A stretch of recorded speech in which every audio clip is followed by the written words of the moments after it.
Assalamualaikum warahmatullahi wabarakatuh. Yang terhormat Bapak Ibu dosen penguji pada uji kinerja PPG Transformasi Pendidikan Agama Islam tahun 2025. Perkenalkan, saya Yus Firman Ramadan, mahasiswa PPG PAI tahap 2 tahun 2025 di LPTK UIN Sunan Kalijaga Yogyakarta dengan NIM 25404112120 pada hari ini, Sabtu, tanggal 11 Oktober tahun 2025, akan melaksanakan uji kinerja di Sekolah SMA Plus At-Tadkir kelas 10 dengan materi Syu'abul Iman. Terima kasih dan selamat menyaksikan. Baik, kita mulai pembelajaran hari ini. Assalamualaikum warahmatullahi wabarakatuh.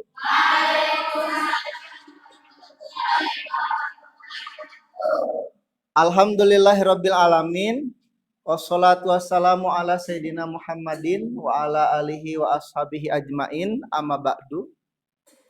Apa kabar semuanya?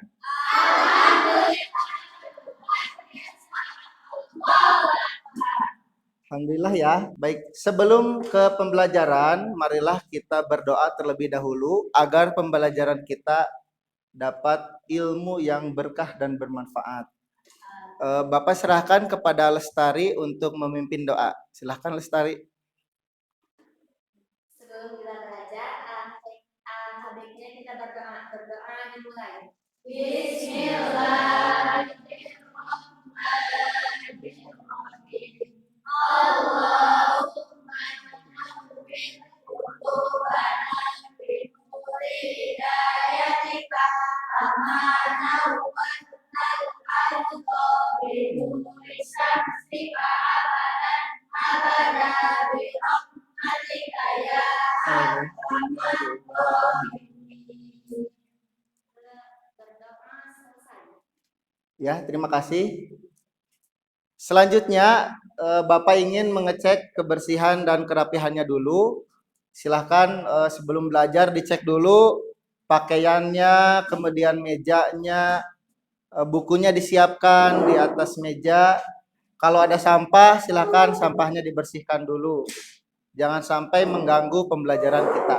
Materi kita hari ini yaitu tentang memahami hakikat dan mewujudkan ketauhidan dengan syu'abul iman atau cabang-cabang iman. Tujuan dari pembelajaran kita hari ini, pertama, peserta didik memahami makna syu'abul iman itu sendiri. Yang kedua, peserta didik dapat menteladani nilai-nilai iman dalam kehidupan sehari-hari. Dan peserta didik mampu membedakan makna iman, Islam, dan ihsan. Sebelum ke sana, Pak Yus ingin mengabsen dulu. Apakah ada yang tidak hadir? Siapa? Siska. Kemana dia? Sakit. Ya, kita doakan mudah-mudahan Siska Amelia ya.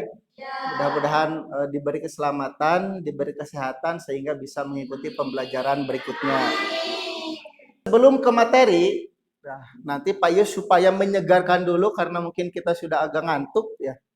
Kita akan ice breaking dulu menyanyikan lagu Tepuk Sakinah.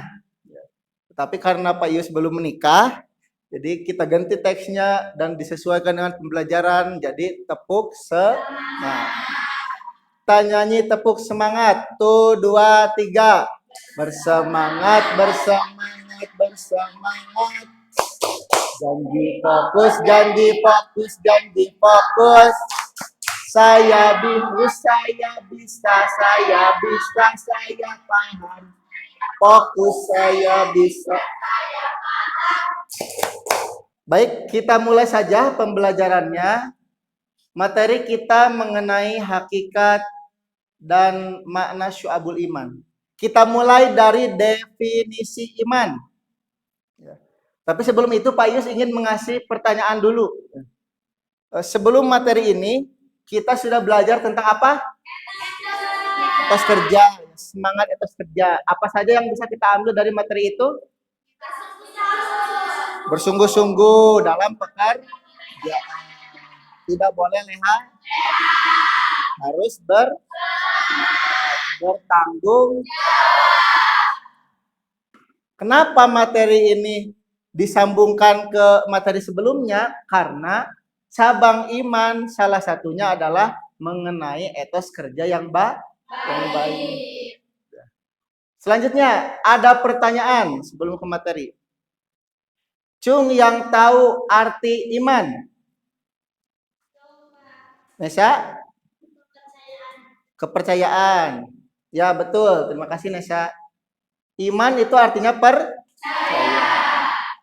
Nah, sesuai dengan definisi di sini, iman berasal dari bahasa Arab. Amana yu'minu imanan. Dari masdar yang berarti beriman atau percaya. Kita percaya kepada seseorang bisa disebut beriman secara bahasa. Menurut Imam Syafi'i, dalam sebuah kitab yang berjudul karya Imam Syafi'i, menjelaskan sesungguhnya yang disebut iman adalah suatu ucapan, suatu perbuatan, dan suatu niat di mana tidak sempurna salah satunya jika tidak bersamaan dengan yang lain. Artinya ucapannya harus benar, kemudian niatnya harus bagus, perbuatannya harus sesuai. Ada 6 rukun iman. Nah ini, pertama iman kepada Allah, meyakini Rasul, meyakini malaikat, meyakini ajaran Al-Quran dan kitab-kitab yang lain, meyakini adanya hari akhir, dan percaya kepada takdir, qada dan selanjutnya kita beranjak ke makna syu'abul iman. Dalam kitab Qomi Utugian ala Manzumati Syu'abul Iman, beliau menjelaskan bahwa iman itu terdiri dari 6 pilar. Tadi sudah disampaikan ada 6. Kemudian dari ke-6 bagian tersebut memiliki beberapa bagian atau unsur dan perilaku yang dapat menambahkan amal manusia jika dilakukan. Dalam pembahasan kitab bahwa terdapat 77 cabang iman. Dari 77 cabang iman tersebut terbagi atau dikelompokkan menjadi 3. Satu, ada cabang iman yang berkaitan dengan niat. Jadi yang berhubungan dengan ikrar kita sebagai manusia, ketetapan kita dalam hati. Yang kedua, ada cabang iman yang berkaitan dengan lisan, bagaimana kita memposisikan lisan kita. Dan yang ketiga, cabang iman yang berkaitan dengan perbuatan, bagaimana kita berperilaku setiap hari, anggota badan kita seharusnya dilakukan seperti apa. Selanjutnya, Bapak ingin memperlihatkan gambar-gambar yang akan kita tadaburi maknanya. Ada beberapa gambar yang akan kita tadaburi. Mohon para siswa per kelompok 1, kelompok 2, dan kelompok 3, mohon untuk bisa mengambil pesan dari gambar-gambar yang Bapak tampilkan di depan. Silakan didiskusikan lalu dicatat. Gambar pertama, gambar kedua, gambar ketiga. Nah ini gambar keempat. Baik, sudah? Ya. Kelompok 1 coba sampaikan pesan-pesan pesan moral yang didapat dari gambar 1. Apa saja?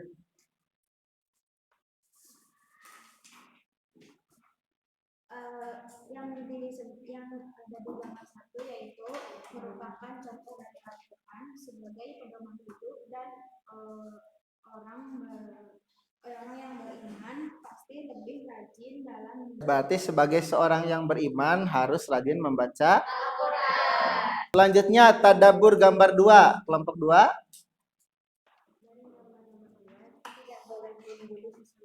Tidak boleh membuli teman, betul, karena akan merusak mental. Akan dari makna tadabbur gambar 3, apa yang bisa diambil pesan moralnya? Jadi kita itu harus buang sampah kepada tempatnya sesuai ya. dengan jenis sampah-sampahnya. Ya. Karena ada hadisnya, ada beberapa minal iman, kebersihan itu sebagian dari iman. Selanjutnya Bapak akan berikan sebuah kisah atau kisah inspiratif dari seorang sahabat Nabi yang bernama Abdullah bin Hudzafah, ya, tentang bagaimana seorang panglima muslim yang menolak kekayaan dan berpegang teguh pada keimanan. Silahkan dibaca materinya, dibaca kisahnya, kemudian tolong disimpulkan apa pesan yang bisa diambil dan nanti dipresentasikan ke depan. Kelompok 1 sudah? Kalau sudah silahkan dipresentasikan di depan. Silakan maju ke depan. Nanti disambung kelompok 2 dan kelompok 3.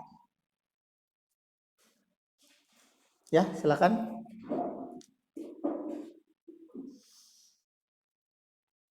Nanti disampaikan dulu, kami dari kelompok 1 akan menyampaikan gitu.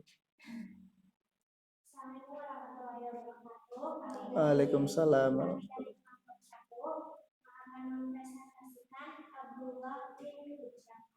Panglima muslim yang menolak kekayaan demi teguh iman. Jadi penjelasan dari kisah yang ada di cerita ini, Abdullah yaitu Abdullah bin Hudzaifah, yaitu orang yang ditawari dua hal yang lazim dianggap berkat secara manusia, yaitu ditawarkan kekayaan yang berlimpah dan jabatan tinggi oleh Profesor Romawi. Namun dengan keteguhan iman yang dia punya, Abdullah pun tidak sedikit pun tergoyah oleh tawaran itu, dikarenakan beliau menegaskan bahwa imannya bukan barang yang bisa diperjualbelikan. Mungkin cukup sekian yang bisa kelompok 1 sampaikan. Kurang dan lebihnya mohon dimaafkan. Wassalamualaikum warahmatullahi wabarakatuh. Waalaikumsalam. Terima kasih kelompok 1. Assalamualaikum warahmatullahi wabarakatuh. Waalaikumsalam. Kami di sini dari kelompok 2 yang akan menyimpulkan dari kisah sahabat Abdullah bin Hudzaifah, yang mana beliau ini kita baca dari kisahnya bahwa beliau memiliki keimanan yang sangat tinggi, sehingga ketika diberi jabatan ataupun kekayaan, beliau tidak goyah, tetap pada pendiriannya. Dan keimanan itu bukanlah sesuatu yang bisa dibeli oleh harta, uang, atau apapun itu, karena keimanan itu suatu kepercayaan kita kepada Allah. Mungkin cukup sekian dari kelompok 2. Wassalamualaikum warahmatullahi wabarakatuh. Ya, terima kasih kelompok 2, beri aplaus. Assalamualaikum warahmatullahi wabarakatuh. Waalaikumsalam warahmatullahi wabarakatuh. Berdirinya kita di sini dari kelompok 3 akan mempresentasikan panglima muslim yang menolak kekayaan demi iman. Jadi kesimpulannya, Abdullah bin Hudzafah itu mempunyai iman yang sangat kuat, walaupun sudah ditawarkan yang sangat menggiurkan, walaupun sudah ditawarkan untuk mencium kepala orang Romawi, tapi tetap saja Abdullah itu tetap teguh dengan imannya, karena dia berpikir iman itu bukan hal yang diperjualbelikan, iman itu bukan hal yang direndahkan bagi kata si Abdullah itu. Jadi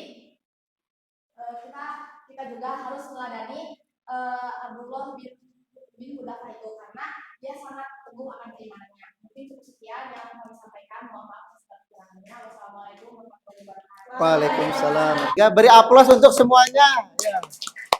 Bagus. Ya. Alhamdulillah kita semua dapat mengambil hikmah dari kisah inspirasi yang tadi. Kita sebagai siswa juga harus menteladani sikap tersebut. Jangan sampai ada yang mengiming-imingi masuk agama lain, kita ikut.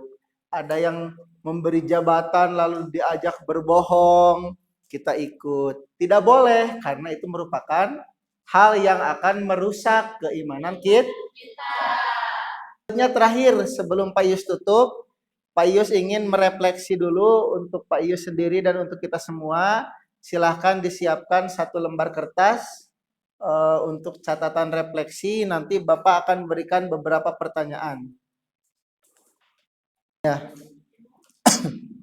Nanti refleksinya dikumpulkan. Pertama, silakan nomor 1 langsung jawabannya saja. Bagaimana menurutmu yang paling sulit dari materi ini? Dari pembelajaran ini apa yang dirasa sulit? Silakan disampaikan.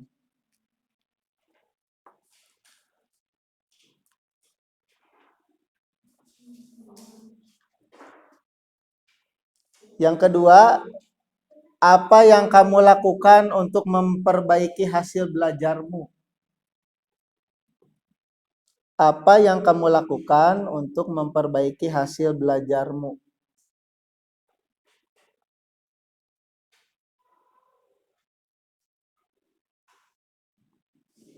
Yang ketiga, kepada siapa kamu meminta bantuan untuk memahami pelajaran ini?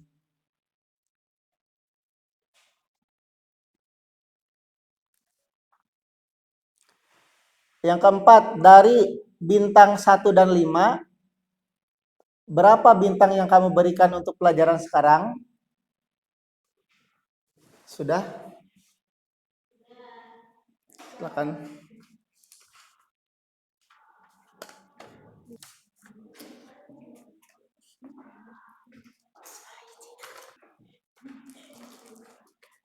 Ya, terima kasih. Selanjutnya kita bisa simpulkan dari pembahasan yang kita baca dan dari pembahasan yang Pak Yu sampaikan, kemudian yang kita diskusikan mengenai kisah inspiratif, bahwa iman itu adalah kepercayaan. Dan iman terdapat cabang-cabang yang banyak yang disebut dengan syu'abul iman. Ada 77 cabang daripada iman tersebut. Kemudian dari ke-77 itu terbagi menjadi 3. 1 cabang iman yang berkaitan dengan hati, 2 cabang iman yang berkaitan dengan lisan, dan yang ketiga cabang iman yang berkaitan dengan perbuatan. Mudah-mudahan dari pembahasan ini kita semua bisa mengambil hikmah, mengambil pelajaran, terutama meningkatkan keimanan kita kepada Allah, kepada malaikat, kepada Rasul, kitab, kepada hari kiamat, dan kepada qada dan sebelum ditutup pembelajaran hari ini, alhamdulillah kita sudah belajar mengenai hakikat memahami syu'abul iman, dari mulai definisi, kemudian pembagiannya, dan nanti di minggu selanjutnya atau di pertemuan selanjutnya kita akan melanjutkan pembahasan ini, yaitu mengenai percabangan daripada syu'abul iman ini dirincikan satu persatu. Jadi kalau sekarang baru gambaran umumnya, nanti di pelajaran selanjutnya kita rincikan tentang hati itu apa saja, tentang lisan itu apa saja, dan tentang perbuatan itu apa saja. Mudah-mudahan para siswa sehat semua, diberi keselamatan, sehingga di pertemuan berikutnya bisa dapat menghadiri pembelajaran kita dengan semangat, dengan sehat, dan belajar dengan tekun sehingga mendapatkan hasil yang maksimal. Sekian yang dapat Bapak sampaikan. Mohon maaf atas segala kekurangan. Wassalamualaikum warahmatullahi wabarakatuh.